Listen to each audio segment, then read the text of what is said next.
नमस्कार, मी गुरुप्रसाद जाधव आणि पुढारी न्यूजवरती आता वेळ झाली आहे ती चर्चेचा धुरळा उडवण्याची। मंडळी, राजकारणामध्ये कोणाचा कधी आणि कसा गेम होईल याचा अंदाज बांधणं कठीण आहे। सध्या एकाएकी चर्चा सुरू झाली आहे ती धनुभाऊंची, म्हणजेच मंत्री धनंजय मुंडेंची। धनंजय मुंडे यांचा निकटवर्तीय वाल्मिक कराड खंडणी आणि सरपंच हत्या प्रकरणामध्ये सीआयडी चौकशीमध्ये अडकल्यानंतर धनंजय मुंडेंविरोधामध्ये विरोधक आक्रमक झालेले आहेत। मुंडेंच्या राजीनाम्याची मागणी करणारे पत्र थेट राज्यपालांना दिले गेले। भाजपचे आमदार धस मुंडेंचा राजीनामा मागतायत, तर भाजप यावरती गप्प आहे। शिंदेंची शिवसेना आणि अजितदादांची राष्ट्रवादी यावरती अलिप्त भूमिका घेताना दिसते। अंजली दमानिया, छत्रपती संभाजीराजे यांच्यासारख्या मंडळींकडून राजीनाम्याची आक्रमक मागणी होते, तर विरोधामध्ये असलेली ठाकरेंची शिवसेना, काँग्रेस आणि राष्ट्रवादी राजीनाम्याची मागणी करून मोकळी झालेली आहे। त्यामुळे आता प्रश्न पडतोय की वाल्मिकच्या आडून धनुभाऊंचा गेम होणार का, आणि याच विषयावरती आहे आज आपला चर्चेचा धुरळा।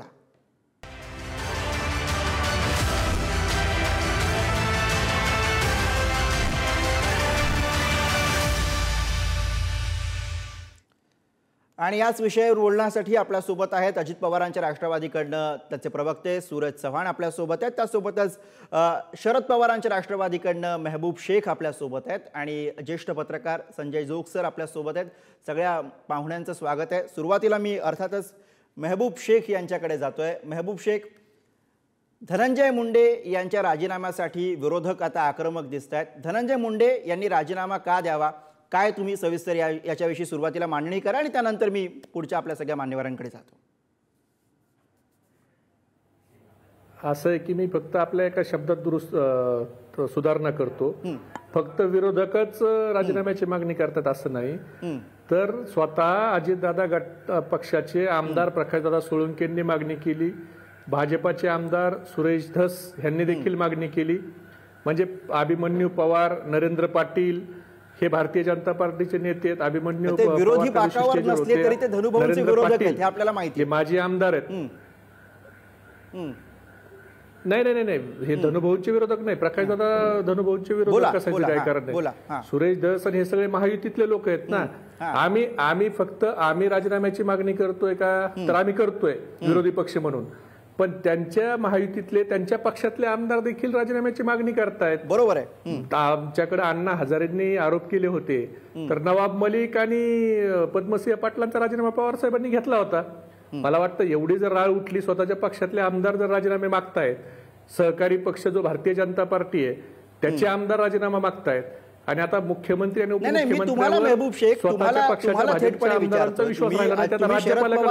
शरद पवारांच्या राष्ट्रवादी काँग्रेसचे प्रवक्ते म्हणून बोलताय, मी तुम्हाला थेटपणे प्रश्न हा विचारतोय मेहबूब शेख जी, की तुम्ही धनंजय मुंडे यांच्या राजीनाम्याची जेव्हा मागणी करता तेव्हा काय प्रमुख मुद्दा तुम्हाला वाटतोय त्याची मांडणी करा, मग आपण पुढे जाऊ। असं आहे की एवढी मोठी खुनाची घटना बीड जिल्ह्यात घडली, त्याच्यामध्ये वाल्मिक कराड जे आता खंडणीच्या प्रकरणात अटकेत आहेत ते धनंजय मुंडेंचे अतिशय जवळचे आहेत, आणि जे चाटे नावाचे, विष्णू चाटे नावाचे एक 302 मध्ये जे आरोपी आहेत ते अजितदादाच्या गटाचे केस तालुक्याचे अध्यक्ष आहेत। मग या सगळे लोक हे मंत्री धनंजय मुंडे यांच्याशी संबंधित आहेत, आणि निपक्ष जर चौकशी व्हायची असेल, कोणत्याही दबावाच्या शिवाय चौकशी व्हायची असेल, तर मला वाटतं मंत्र्यांनी ही चौकशी संपेपर्यंत स्वतःहून त्या ठिकाणी बाजूला झालं पाहिजे। शेवटी आपल्या जवळची लोक एवढ्या गंभीर गुन्ह्यामध्ये आहेत, आणि वाल्मिक कराड हे त्यांचं सगळं काम बघणारी व्यक्ती आहे, तर ते जर असतील तर जर निपक्षपणाने चौकशी करायची असेल तर त्यांनी बाजूला व्हायला पाहिजे ना।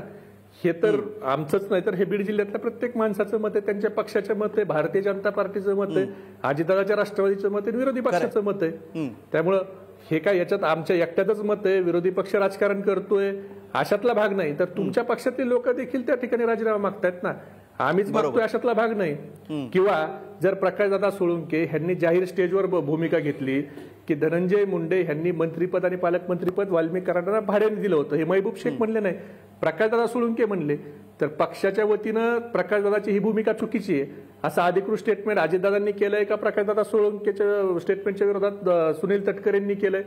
कुणीच केलेलं नाही ना। म्हणजे त्यांचा पक्ष देखील त्यांच्या आमदारांनी हे चुकीचं केलंय असं सांगत नाही, सगळेच गप्प आहेत।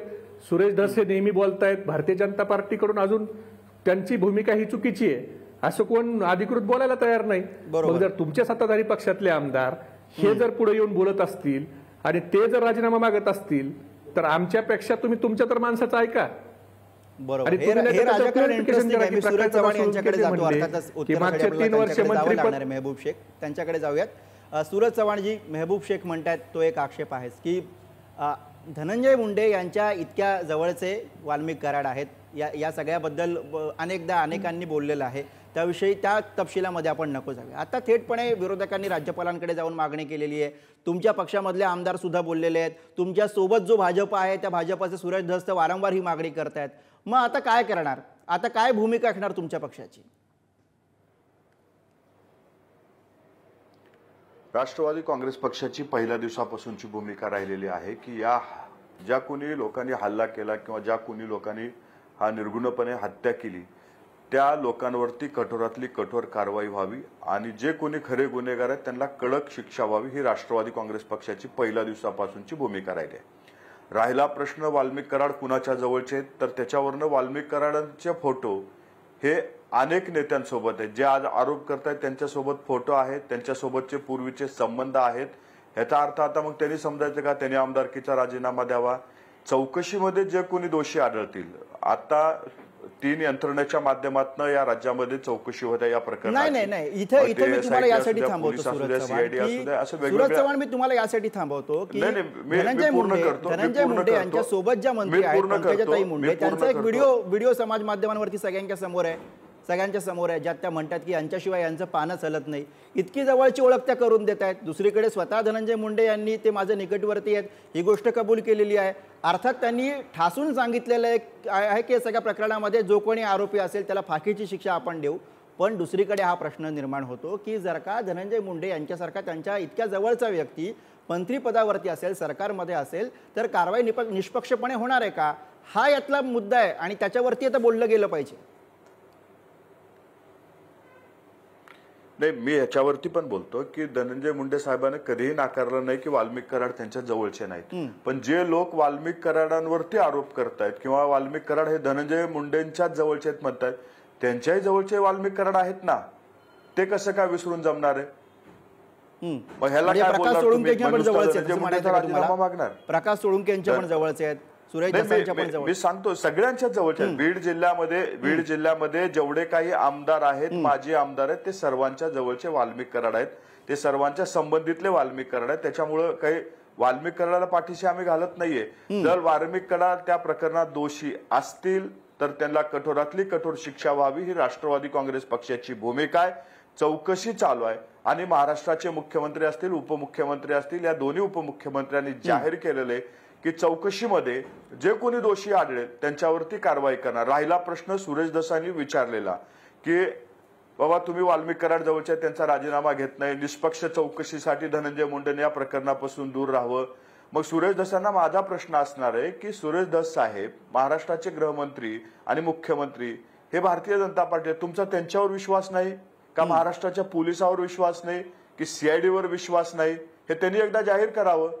जर तुम्ही तुमच्या सरकारच्या विरोधात, तुमच्या यंत्रणेच्या विरोधात अविश्वास, मला हा प्रश्न पडतोय कदाचित सगळ्या आपल्या महाराष्ट्राच्या लोकांना पण पडला असेल की तुम्ही ज्यांच्यासोबत सत्तेत आहात, भाजपसोबत सत्तेत आहात, त्या सत्ताधारी पक्षाचा आमदार तुमच्या नेत्याच्या विरोधात बोलतो आहे आणि याच्यावरती भाजपचे नेते काही बोलत नाहीत, याच्यावरती तुम्ही काही उघडपणे त्यांना प्रश्न करत नाही आहात, त्यांना भूमिका मांडायला सांगत नाहीत त्यांच्या नेतृत्वाला. हा काय प्रकार आहे? नाही, आता आम्ही उघडपणेच आपल्या समोर मांडतोय ना. मी संजय जोग सरांकडे जातो विश्लेषणासाठी आणि त्यानंतर पुन्हा तुमच्याकडे येणारच आहे. संजय जोग सर, मला आता दोन्ही आपल्या या प्रवक्ते मंडळींनी जी मांडणी केली त्यातनं एक जो जांगडगुत्ता दिसतोय ना यातनं, ज्याची बरीच चर्चा आहे की नेमकं चाललंय का या सरकारमध्ये. म्हणजे सरकारमध्ये जे आमदार आहेत एका पक्षाचे तेच दुसऱ्या आपल्या सहयोगी पक्षातल्या मंत्र्यावरती अशा पद्धतीनं टीका करतात, राजीनाम्याची मागणी रेटून धरतात. बरं, त्याच पक्षातला एक आमदार सुद्धा राजीनाम्याची मागणी करतो, विरोधक करतात, तो भाग सगळा वेगळा. पण आणि दुसरीकडे भाजप जो या सगळ्यामधला पॉवरफुल पक्ष आहे सत्तेतला, तो याच्याविषयी काही उघडपणे बोलत नाही, त्यांची अधिकृतपणे राजीनाम्याची काही भूमिका आपल्याला दिसत नाही. दुसरीकडे शिंदेची शिवसेना या सगळ्यापासून अलिप्त दिसते. अजित पवारांची राष्ट्रवादी सुद्धा यावरती काही प्रामुख्यानं तशी बोलताना दिसत नाहीये. नेमकंच हे राजकारण जे सध्या आपल्याला दिसतंय या एका हत्या प्रकरणावरनं, त्याकडे तुम्ही कसं पाहताय जोग सर?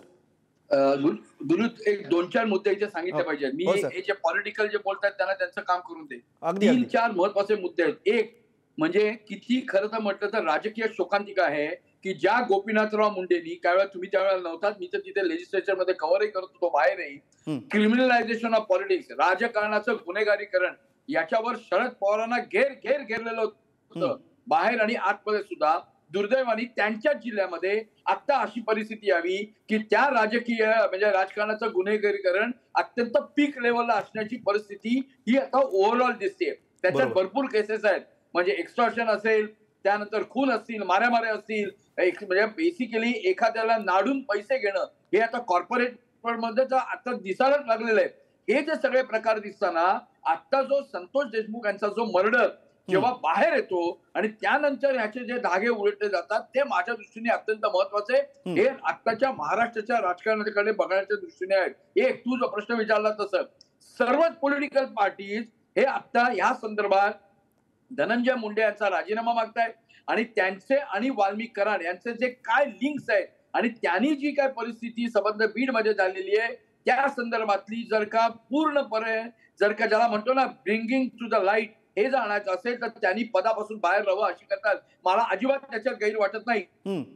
जे सूरज चव्हाण म्हणतायत त्यांना मग जरा दाखला देऊया मागचे, म्हणजे मगाशी त्यांनी उल्लेख केला तसं आम्ही ते कव्हर करत होतो. अण्णा हजारांनी दुसऱ्या जेव्हा अलिगेशन केली तेव्हा शरद पवारांनीच नवाब मलिक आणि पद्मसिंह पाटील यांना बाजूला केलेलं होतं. संजय राठोड प्रकरणात जे आत्ताचे मुख्यमंत्री आहेत आणि पाहिजेच विरोधी पक्षनेता म्हणून अत्यंत अग्रेसिव्हली या संदर्भात बाहेर आणि आतमध्ये लेजिस्लेचरच्या जी भूमिका मांडली तेव्हा सेशनच्या आधीच आदल्या दिवशी संजय राठोड यांचा राजीनामा घेतलेला होता.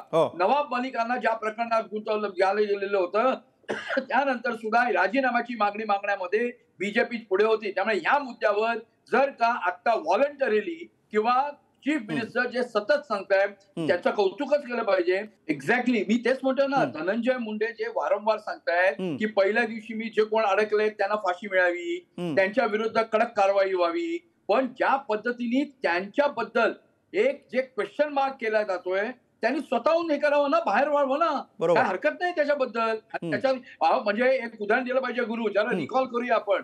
मी तेच म्हटलं पॉलिटिकल पार्टीना त्यांच्यामध्ये आपापसात व्हायच्यापुढे मला त्याचा इंटरेस्टच नाहीये. जेव्हा अडवाणी साहेब सारख्यांबद्दल असे आरोप झालेले होते किंवा त्यांनी इतरांवर केलेले होते, त्यांनी हा निष्कर्ष काढलेला होता की अशा प्रकारची जर का कुठली एन्क्वायरी होत असेल तर त्यांनी स्वतःहून जो कोण मंत्री असेल त्यांनी व्हॉलंटरी राहावं किंवा त्यांचा जो पक्षाध्यक्ष असेल किंवा प्राईम मिनिस्टर लेवल किंवा इतर चीफ मिनिस्टरनी निर्णय घ्यावा. मला असं वाटतं आता तरी अजित पवार हे पहिल्या दिवसापासून या विषयावर चुप्पी सारखे बैठे हे तर दिसतच. बरोबर, अजित पवार यांच्या भावनांचं भाषांतर करावं लागेल. मी सूरज चव्हाण यांच्याकडे जातो, जोगसर उत्तरासाठी त्यांच्याकडे जातो. सूरज चव्हाणजी, आता इथं धनंजय मुंडे काही मिनिटांपूर्वी जे बोलत होते ते असं म्हणाले की ज्यांनी ज्यांनी आरोप केलेले आहेत ज्या कुठल्या नेत्यांनी त्यांच्या अध्यक्षांना विचारा. मग प्रकाश सोळुंके तर तुमच्या पक्षाचे आमदार आहेत, मग अजित पवार का बोलत नाही आहेत या सगळ्यावरती? हा प्रश्न आता महाराष्ट्राला पडलेला आहे, नैतिकतेचा मुद्दा आहे, त्याच्यावरती आता भाष्य करावं लागेल. अजित दादा परदेश दौऱ्यावरती होते आणि कालच ते परदेश दौऱ्यावरनं परत आले. काल बारामतीमध्ये त्यांनी दौरा केला आणि आज मुंबईमध्ये मंत्रालयामध्ये आहे. त्या ठिकाणी धनंजय मुंडे साहेबांनी भेट घेतली. प्रदेशाध्यक्ष सुनील तटकरे साहेबांनी आज आपल्या यावरती मत व्यक्त केलेलं आहे. आमची भूमिका पहिल्या दिवसापासून हेच राहिलेली आहे की स्वर्गीय संतोष देशमुखच्या हत्येमध्ये हे सगळे सांगताय न्यायाची अपेक्षा. सूरज चव्हाण, हे बघा तुम्ही मगाशी पहिल्या प्रश्नाच्या उत्तराला पण तेच बोललात. नाही, मी तुम्हाला फक्त एवढंच विचारतोय. मला पूर्ण करू द्या. नाही मला पूर्ण करू द्या. ह्या प्रकरणाचं राजकारण कोणी करू नये. ज्या पद्धतीचं आता राजकारण चालू या प्रकरणावरती त्याचं राजकारण करू नये. व्यक्तिगत राजकारण होऊ नये ही जर का आपली अपेक्षा असेल तर प्रकाश सोळुंके जे तुमच्या पक्षाचे आहेत तेही राजकारण करतायत का? ते राजकारण करतायत हे तुमच्या पक्षाच्या प्रदेशाध्यक्षांनी, जर का तुमचे अध्यक्ष परदेशवारीवरती असतील तर प्रदेशाध्यक्षांनी थेटपणे सांगावं ना की आमची भूमिका नाही, ही पक्षाची भूमिका नाही, सोळुंके जे म्हणतात त्याच्या आम्ही पाठीशी नाही, हे सांगून टाकावं त्यांनी जाहीरपणे. आज त्याच्यावरती तटकरे साहेब बोलले आहेत, त्या बाबतीत अजूनही नंतर आपल्याशी बोलतील. कदाचित आपला मीडियात इथं कोणी नसेल, पण आज तटकरे साहेबांनी त्या बाबतीत पण नाही, सोळुंखे बोलले त्यालाही बरेच दिवस झालेले आहेत. प्रदेशाध्यक्ष म्हणून त्यांना योग्य ती जे काय तुम्ही आजचं सांगताय ते बोलले, त्यांनी योग्य मागणी ती केली, जी त्याला बरेच दिवस समज झालेले किंवा आहेत. जे त्यांना दुसरीकडे धस पोहोचवायचं वारंवार ही होतं ते मागणी करतायत, ते प्रकाशदादापर्यंत तुमच्या सोबत पोहोचवलेले आहेत. सत्तेत आहेत, असं काय करता? त्यांच्या पक्षाचे गुरु, गृहमंत्री त्यांना- मुख्यमंत्री महाराष्ट्रावरती आहेत. नाही, गुरु मी बोलू शकतो का? हा जोग सर, तुम्ही बोला. मी नाही, माझा नाही, प्रश्न कारण मी अधिवेशनाच्या पूर्ण 6 दिवस नागपूरमध्ये होतो. पहिले 2 दिवस दादांचे काही तब्येत बरी नव्हती, त्यामुळे ते हाऊसला आलेच नाही.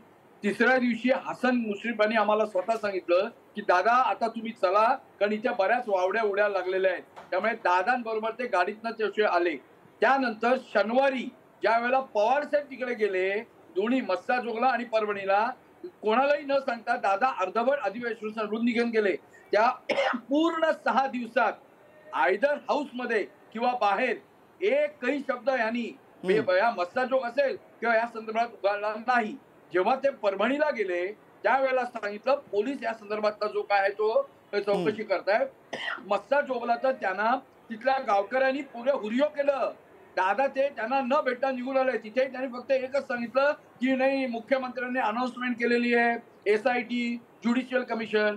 पण दादा अजूनही त्या परदेशी आले, ठीक आहे, काल बारामतीला जाऊन विकासाची कामं बघितली ना, त्यावेळेला ह्याच्यावर तर बोलायला काहीच हरकत नव्हती.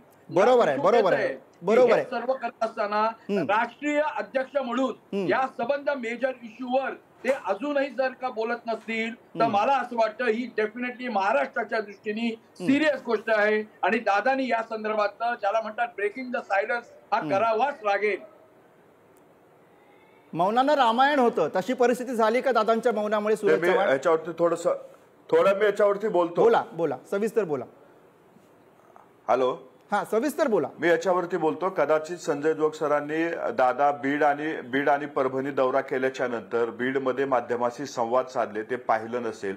त्या संवादामध्ये अजितदादा स्पष्टपणे देशमुख कुटुंबाला दिलासा देत असताना सांगितलेलं आहे. मी बोलतोय, तुम्ही नाही म्हणले, तुम्ही बीडमध्ये बोलले नाहीत, ते परभणी जाऊन बोलले. नाही, पूर्ण माझा ऐका, मला पूर्ण बोलू द्या, पूर्ण बोलू द्या. तुम्ही थोडं महाराष्ट्राच्या जनतेची दिशाभूल करू नका, मला पूर्ण बोलू द्या. महाराष्ट्राच्या जनतेची दिशाभूल करू नका, आम्हाला बोलू द्या. मी दिशाभूल करत नाही. नाही, ते चुकीची माहिती देत आहेत. ते ज्या पद्धतीने माहिती देत आहेत ते चुकीची माहिती महाराष्ट्राला देत आहेत. अजितदादा बीडमध्ये जाऊन देशमुख कुटुंबाचं सांत्वन करून त्या ठिकाणी माध्यमांशी बोलले होते. देशमुख कुटुंबाला पूर्ण दिलासा दिला होता. जे पुणे गुन्हेगार आहेत त्यांना पकडण्याचं आश्वासन त्या ठिकाणी दिलं होतं. असं चुकीची माहिती महाराष्ट्राला त्यांनी देऊ नये, माझी विनंती आहे. अजिबात चुकीची माहिती मी दिलेली नाही. मी असं म्हटलं की दादा मस्साजोगला दादांनी बीड मध्ये जाऊन मस्साजोग मध्ये पूर्णपणे देशमुख कुटुंबाला दिलासा देत असताना माध्यमाशी सुद्धा बोललेले आहेत. जोग सरांना वाटलं तर जे काही माध्यमाशी बोललेत, माध्यमावरती चर्चा झाली ते मी आपल्याला पाठवतो. तिथे असं म्हटलं की मुख्यमंत्र्यांनी आदल्या दिवशी आणि त्या दिवशी जे हाऊस मध्ये सांगितलं ते दादानी देशमुख कुटुंबियांना सांगितलं की ह्या संदर्भातल्या चौकशीसाठी SIT आणि ज्युडिशियल कमिशन आम्ही नेमत आहोत. मी आता बोललो, मी दुसरा विषय म्हणतोय की हे सर्व घडत असताना आता जे धनंजय मुंडेंबद्दल चाललंय त्याबद्दल काही बोलत नाही. प्लीज तुम्ही तुमचं जे आहे ते नोशन क्लिअर करा. मी एकदम क्लिअर आहे. आजची चर्चा सूरज चव्हाण आजची चर्चा ही स्पेसिफिक धनंजय मुंडे राजीनामा का देत नाहीत या लाईनवरती आहे. सरपंच देशमुख यांची हत्या झाली, त्यांच्या कुटुंबियांना न्याय मिळावा ही मागणी आपण सगळेच करतोय माणूस म्हणून, त्याच्याबद्दल काही शंकाच नाही. मेहबूब शेख असं आहे की चर्चेचा मुद्दा भरकवण्यापेक्षा चर्चेचा मूळ मुद्दा बाजूला ठेवून जे संतोष देशमुखच्या प्रकरणात होतंय तेच सातत्यानं आता इथं पण चर्चेत करू नका. कोण काय बोललं काय नाही ते मीडियाला आलंय. संजय जोग सर जे म्हणाले तिथं मीडियाशी संवाद दादांनी साधला नाही, हे सत्य आहे. तिथं दादांनी भाषण केलं, जे घडली घटना, जे मुख्यमंत्र्यांनी SIT नेमण्याची घोषणा केली ते केली. आणि लोकांनी ज्यावेळेला संवाद साधायला सुरुवात केली त्यावेळेला दादा तिथून निघून गेले. दादाच्या मागे लोक लागले आणि ते लोक काय बोलले हे सगळ्या मीडियावर त्या ठिकाणी दाखवलेलं आहे. त्याच्यामुळे ते काही वेगळं सांगायची गरज नाही. दुसरा प्रश्न, मुळात धनंजय मुंडे ह्यांचा राजीनामा घ्यायची मागणी विरोधकांनी केली असती तर त्याच्यात राजकारण दिसून आलं असतं. बरोबर. पण प्रकाशदादा सोळुंकेंनी ज्या वेळेला ते जाहीर म्हणतात, नुसतं धनंजय मुंडेंनी राजीनामा द्यावा असं प्रकाशदादा सोळुंके म्हणाले नाहीत, तर त्या स्टेजवर आम्ही होतो. तिथं प्रकाशदादा सोळुंके असं म्हणले की मागच्या 3 वर्षापासून पालकमंत्रीपद आणि मंत्रीपद धनंजय मुंडे यांनी वाल्मिक कराड यांना भाड्याने दिलं. मग याच्यावर राष्ट्रवादी काँग्रेस पक्ष अजित पवार साहेबांचा यांनी काय कारवाई केली? त्यांना शोकाज नोटीस पाठवली. म्हणजे धनंजय मुंडे पण चांगले आणि प्रकाशदादा पण चांगले, मग चुकीचं कोण आहे? जनता चुकीची आहे का? बरोबर आहे. बरोबर, याच्यावर बोलावं लागेल. सुरज चव्हाण, अगदी शेवटचा मिनिट आहे माझ्याकडे, अगदी शेवटचा मिनिट आहे. तुम्ही पक्षाची भूमिका ठेवा. दोन माणसाचं तुम्ही नैतिकतेचा मुद्दा इथे, बाकी सगळं सोडून द्या, बाकी सगळं राजकारण हे सगळं सोडून द्या. एक मिनिट 30 सेकंद हॅलो, एक मिनिट मला पूर्ण करू दे. हे मर्डर घडला कसा? 6 तारखेला ज्या वेळेला तिथं भांडण झालं आणि अॅट्रॉसिटीची फिर्याद द्यायला त्यावेळेला ते संतोष देशमुखांनी मंडळी गेली, त्यावेळेला ज्या पाटील आणि महाजननी जर अॅट्रॉसिटीची फिर्याद घेतली असती तर संतोष देशमुख आज जिवंत असता. आम्हाला बीड जिल्ह्यात दुसरा संतोष देशमुख होऊ नये म्हणून कायद्याचा धाक पाहिजे.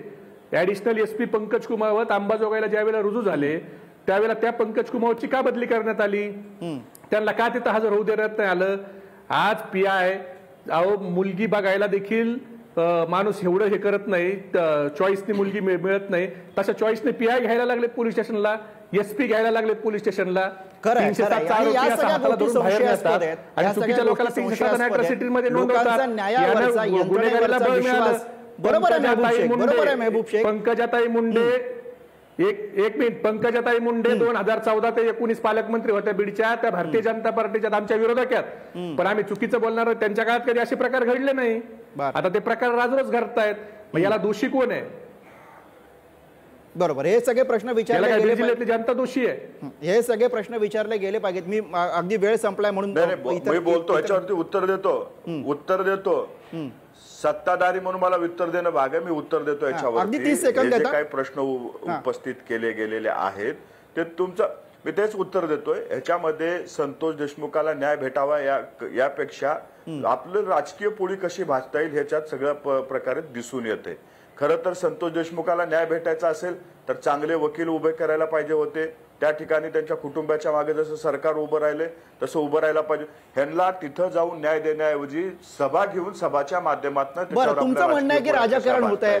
मी अगदी शेवटाकडे वेळ कमी आहे म्हणून मी तुम्हाला सगळ्यांना थांबवतो. मुंडेंच्या राजीनाम्यावर सुरू झालेलं सगळं राजकारण कुठवर जाईल? अगदी वेळ संपत आलेला आहे. कुठवर जाईल हे आपल्याला बघायचं आहे. शिवाय मूळ प्रश्न हा आहे की देशमुख कुटुंबियांच्या न्यायाचा आहे आणि तो तर राजकारणामध्ये आता या सगळ्या मागे पडणार नाही ना, याच्याकडे सुद्धा आपल्याला बघावं लागेल. कारण शर्त शेवटी काय सगळं चाललंय त्या न्यायाच्या उद्देशानं, हे विसरून चालायचं नाही. या चर्चेसाठी सगळ्या मान्यवर पाहुण्यांनी आपल्याला वेळ दिली त्याबद्दल त्या सगळ्यांचे आभार. चर्चेच्या धुरड्यामध्ये आज आपण इथेच थांबतोय. बघत राहा पुढारी न्यूज.